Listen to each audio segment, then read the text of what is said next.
हरियाणा सरकार किसानों की आमदनी बढ़ाने और प्राकृतिक खेती को बढ़ावा देने के लिए काम कर रही है ताकि किसानों के जीवन स्तर को बेहतर किया जा सके।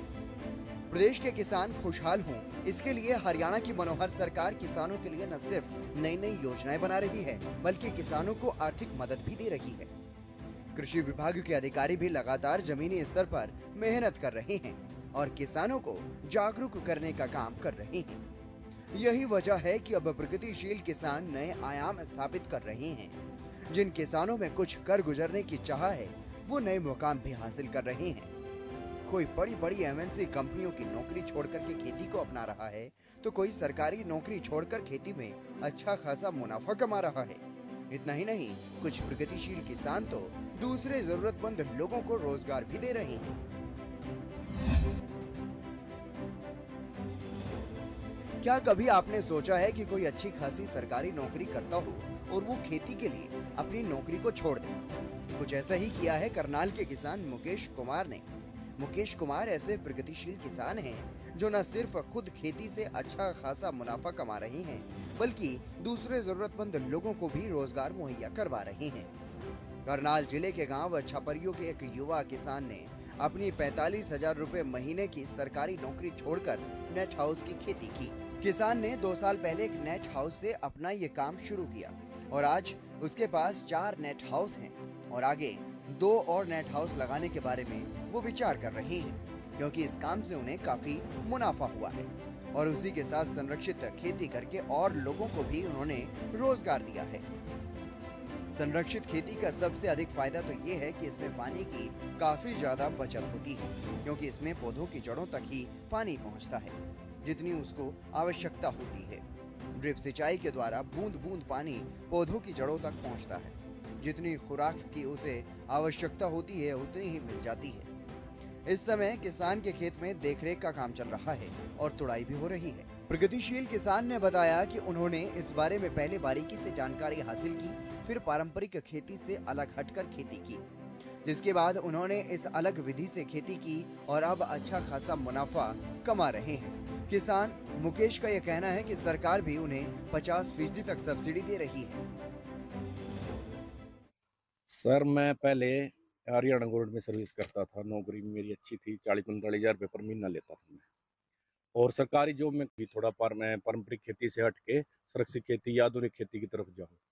तब मैंने सुरक्षित खेती का निर्णय लिया। मैंने एक नेट हाउस लगाया अच्छी। तो मेरे को पहले साल जब मैंने लगाया तो मेरे को काफ़ी अच्छा मुनाफा इसमें हुआ। ठीक है सर। तब मैंने फिर आज मेरे पास 4 नेट हाउस है। मैं 2-3 साल से इसमें ही इन्वॉल्व हूँ। अब मेरे पास कम से कम 15-20 और लेडीज काम करती हैं या फैमिली है जो मेरे पास ही रहते हैं, यहाँ पर काम करते हैं, उनका भी अच्छे से गुजारा चल रहा है। मेरा रुझान तो पहले तो मैं इसके बारे में मैंने थोड़ा रिसर्च किया। रिसर्च करने के बाद अपने जब मैंने नेट हाउस लगाया और मैंने अच्छा मुनाफा इसमें हुआ, तब मेरा रुझान इसकी तरफ ज़्यादा बढ़ा। और इसको देखते हुए मैंने पहले 1 लगाया, फिर 2, फिर 3, फिर 4। अब मेरा विचार अभी मैं 2 नेट हाउस और आगे लगाऊं। किस तरह से आपने लगाया, कार्य किस तरह से कर रहे हैं इसमें? कार्य तो सर पहले तो आप इसका जो है मैं इसका जो पहले तो इसके बीज की क्वालिटी जो अच्छी होगी वही लगाना चाहिए। और मैं किसी कंपनी को तो मैं करता नहीं हूँ भाई इसका प्रमोशन कर रहा। मैं रिजवान के सीड लगाता हूँ, बेस्ट क्वालिटी के ही सीड है रिजवान के। और अब आप अच्छा सीड लगाए तो मुनाफा भी आपको अच्छा ही होगा। इसमें खाद पानी किस प्रकार देते हैं? खाद सारा एनपीके चलते हैं, ड्रिप के द्वारा चलते हैं, सूक्ष्म सिंचाई से। सूक्ष्म सिंचाई से होती है टपक विधि से। और जितना भी खाद अपना जो शेड्यूल होता है उसके हिसाब से दिया जाता है डेली का। और फायदा क्या है सूक्ष्म सिंचाई का? सूक्ष्म सिंचाई का सबसे बड़ा बेनिफिट तो आपके 80 से 90% आपका जल की बचत होगी। फ्लड इरिगेशन जो करते हैं उससे 80% आप जल बचा सकते हैं। अभी क्या कुछ कार्य चल रहा है? अभी तो सर फल की तुड़ाई है, अभी तो और कुछ नहीं। अभी तो मार्केट का ही देख रहे हैं। मार्केट में क्या रेट जा रहा है? मार्केट का तो सर अभी 15 रुपये, 15-16 के आसपास रेट चल रहा है। अगर बात की जाए आपका खर्चा कितना है और बचत कितनी हो चुकी है? जो मैंने अभी तक इस नेट हाउस पे खर्चा किया था, एक नेट हाउस पे मेरा लगाने के बाद जो क्रॉप पे मेरा खर्चा आता है वो 2.5 से 3 लाख के करीब खर्चा आता है। तो मैंने अपना खर्चा कवर करके अब तक 2-2 लाख रुपए इसमें से अर्न कर लिया है खर्चा निकाल के। सब्सिडी भी मिली है कोई? सब्सिडी गवर्नमेंट की तरफ से 65 सब्सिडी थी फर्स्ट ईयर, और अब के साल 50%, थोड़ा 15% सेंट्रल गवर्नमेंट ने अपनी वापस ले लिया है, और अब 50% फायदा है सब्सिडी इस है। तरफ आने से? बिल्कुल फायदा है। मैं सभी किसान भाइयों को ये कहूँगा कि आप सुरक्षित खेती की तरफ जाएं।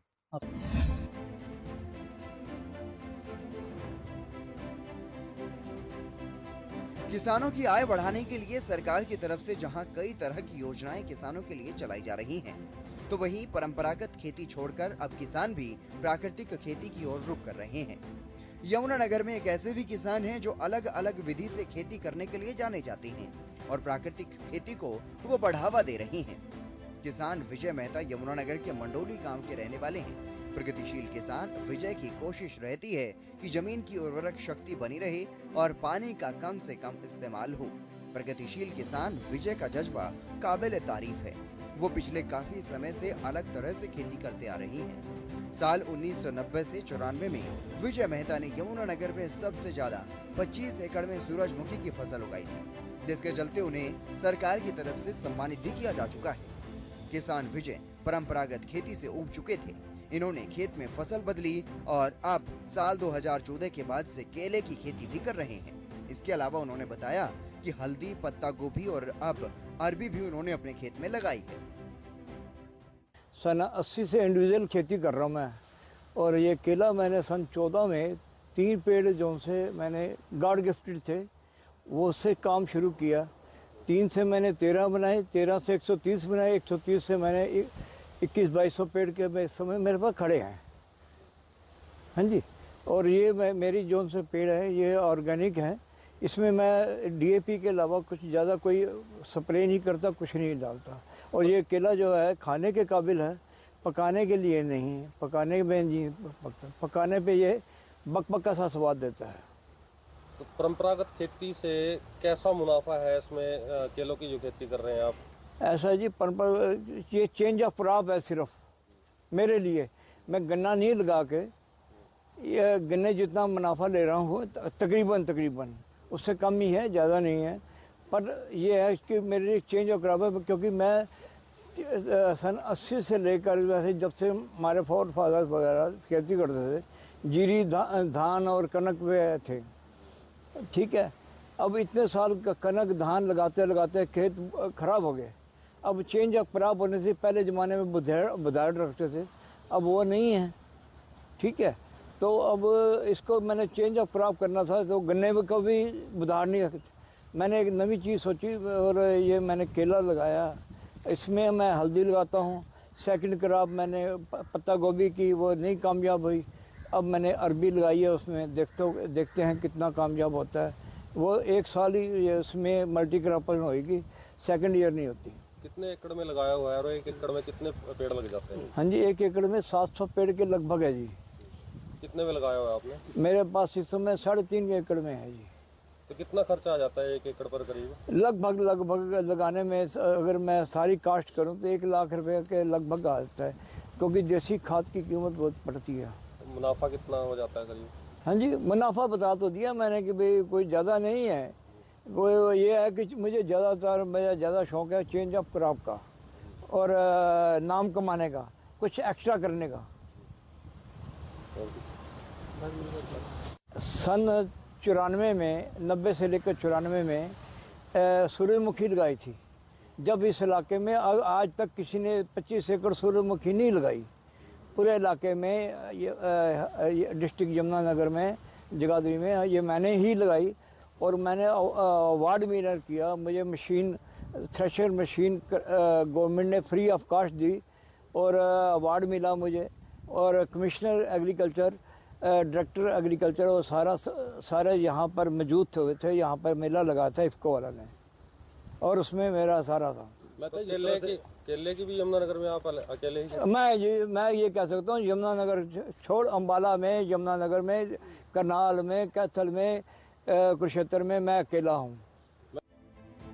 किसान विजय मेहता और मुकेश कुमार की तरह ऐसे अनेकों प्रगतिशील किसान हैं जिनमें कुछ कर गुजरने का जज्बा है। ऐसे किसान न सिर्फ खेती से अच्छा मुनाफा कमा रहे हैं, बल्कि जल संरक्षण को लेकर के भी महत्वपूर्ण भूमिका निभा रहे हैं और पारंपरिक खेती को छोड़ प्राकृतिक खेती अपना रहे हैं, जिससे जमीन की उपजाऊ शक्ति भी बढ़ती है। और ऐसे प्रगतिशील किसानों की सरकार भी हर संभव मदद कर रही है, चाहे सब्सिडी देनी हो या प्रशिक्षण देना हो या फिर मशीनें उपलब्ध करवाने की बात हो।